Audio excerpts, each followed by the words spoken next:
एक गांव में एक किसान रहता था। किसान खेती करने में व्यस्त था, तभी उसकी पत्नी वहां आई और उसके लिए खाना रखकर वहां से घर वापस चली गई। जब किसान को फुर्सत मिली तो उसने खाना खाने की सोची, पर यह क्या, खाने का बर्तन खाली था। किसान को लगा कि उसकी पत्नी ने उसके साथ मजाक किया है और वह नाराज हो गया। घर जाकर उसने अपनी पत्नी पर बहुत गुस्सा किया। पत्नी को भी कुछ समझ न आया। अगले दिन वह एक अलग तरह के बर्तन में किसान को खाना देने गई और किसान को व्यस्त देखकर खाना वहीं रखकर घर वापस आ गई।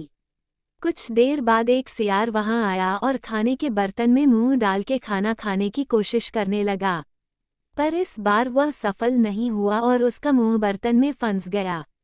सियार हल्ला मचाने लगा। सियार को इस हालत में देख के किसान समझ गया कि कल उसका खाना कहाँ गायब हुआ था। वह डंडा लेकर सियार के पास आया। सियार ने उससे अपनी जान बचाने की गुजारिश की।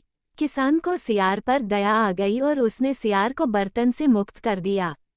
सियार ने किसान को धन्यवाद दिया और किसान की मदद का वादा करके वहां से चला गया। सियार सीधा राजा के पास गया और वहां जाके सियार ने किसान के बारे में राजा को सब बताया। राजा बहुत दिन से अपने खेतों के लिए एक ऐसा ही मेहनती किसान ढूंढ रहा था और उसने सियार से किसान को राजमहल लाने को कहा। सियार किसान के घर गया और उसे अगले दिन सुबह कहीं चलने को तैयार रहने को कहा। अगले दिन सुबह किसान और सियार राजमहल की तरफ निकल पड़े। राजमहल के पास पहुंचकर किसान घबरा गया। उसे लगा सियार राजा से कहकर उसे सजा दिलवाएगा। डरते डरते किसान महल के अंदर गया।